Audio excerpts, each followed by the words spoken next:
আমি হাদির রক্তের কসম দিয়ে বলছি, হাদির হত্যাকারী, হাদির উপরে আততায়ী যারা ছিল, তারা যদি ভারতে আশ্রয় নিয়ে থাকে, তাদেরকে 25শে ডিসেম্বরের মধ্যে আপনারা হস্তান্তর করুন, প্রত্যর্পণ করুন। না হলে আমি হাদির রক্তের কসম দিয়ে বলছি, বাংলাদেশের প্রতিটি ভারতীয় প্রতিষ্ঠানের বিরুদ্ধে আমরা প্রতিরোধ সংগ্রাম শুরু করব। আমি সরকারের প্রতি আহ্বান জানাচ্ছি, 25 তারিখের মধ্যে যদি এই খুনিদের পাঠিয়ে দেয়া না হয় বাংলাদেশে, তাহলে বাংলাদেশে কর্মরত প্রতিটি ভারতীয়ের ওয়ার্ক পারমিট বাতিল করতে হবে। আর আমি জনগণের উদ্দেশ্যে বলতে চাই, এই অথর্ব স্বরাষ্ট্র মন্ত্রণালয় দিয়ে আমাদের নিরাপত্তা পাওয়া যাবে না। কাজেই তাদের আশা আমাদের ছেড়ে দিতে হবে। কাজেই জনগণের প্রতি আমি আহ্বান জানাচ্ছি, প্রতিটি ওয়ার্ডে আপনারা আইন শৃঙ্খলা কমিটি গঠন করুন। সমস্ত রাজনৈতিক দল মিলে একসাথে কমিটি গঠন করুন। তাদের দায়িত্ব হবে ফ্যাসিবাদী এবং ফ্যাসিবাদী দোসরদের চিহ্নিত করে তাদেরকে আইনের হাতে সোপর্দ করা। এই দায়িত্ব জনগণকেই নিতে হবে। এই কটি কথাই আমি আজকে বলতে চাই। যে কোনো আন্তর্জাতিক আইনে ভারত বাংলাদেশের বিরুদ্ধে ইতিমধ্যে যুদ্ধ ঘোষণা করেছে। কারণ হচ্ছে, আন্তর্জাতিক আইনে বলে, আপনি যখন আপনার দেশে সন্ত্রাসীদের আশ্রয় দিয়ে তাদের মাধ্যমে অন্য কোনো দেশের অভ্যন্তরে বিশৃঙ্খলা এবং সন্ত্রাসী কর্মকাণ্ড করবেন, তার অর্থ হচ্ছে আপনি সেই দেশের বিরুদ্ধে যুদ্ধ ঘোষণা করেছেন। কাজেই আমি সরকারের প্রতি আহ্বান জানাচ্ছি, আপনারা অনতিবিলম্বে জাতিসংঘে ভারতের বিরুদ্ধে নালিশ উত্থাপন করুন যে ভারত বাংলাদেশের বিরুদ্ধে অঘোষিত যুদ্ধ ঘোষণা করেছে, এবং এর বিরুদ্ধে জাতিসংঘের সাধারণ পরিষদ এবং সিকিউরিটি কাউন্সিলে আমাদের অনতিবিলম্বে যেতে হবে।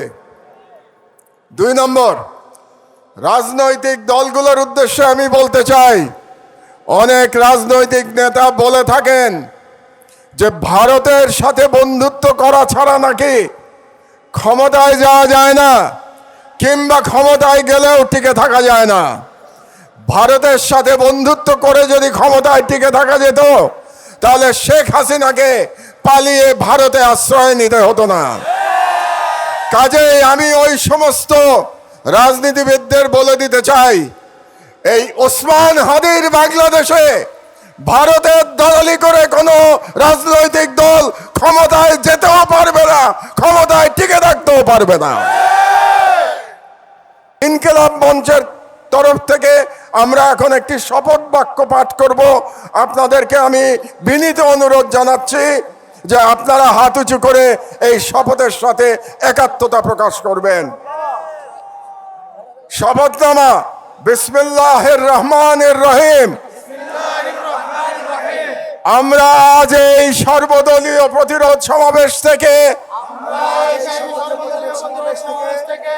মহান সৃষ্টিকর্তার নামে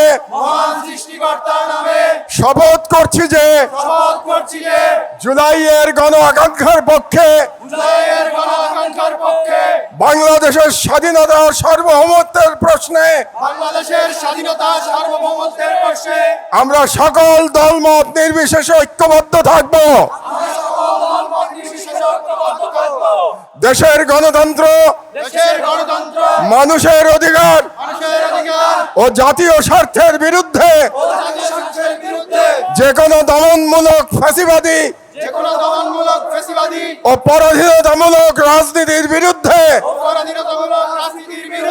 প্রতিরোধ করে তুলব এবং ভারতীয় আধিপত্যের দাবিদার জনবিরোধী ও রাষ্ট্রের স্বার্থ বিরোধী শক্তি, গুম খুন ও গণহত্যাকারীদের দল, ভারতের মদস্পুষ্ট আওয়ামী লীগ, তাদের সহযোগী, তাদের পক্ষে বয়ান উৎপাদন করে কালচারাল ফ্যাসিস্ট কাউকে এই বাংলাদেশে অপরাজনীতি করতে দেব না এবং তাদেরকে রাজনীতিতে প্রাসঙ্গিক করতে আমরা কখনই সহযোগিতা করব না। আইনের শাসন, জনতার ক্ষমতা এবং একটি স্বাধীন সার্বভৌম বাংলাদেশের প্রশ্নে আমরা আপোষহীন থাকব। এই মর্মে আমরা শপথ গ্রহণ করলাম। ইনকিলাব জিন্দাবাদ।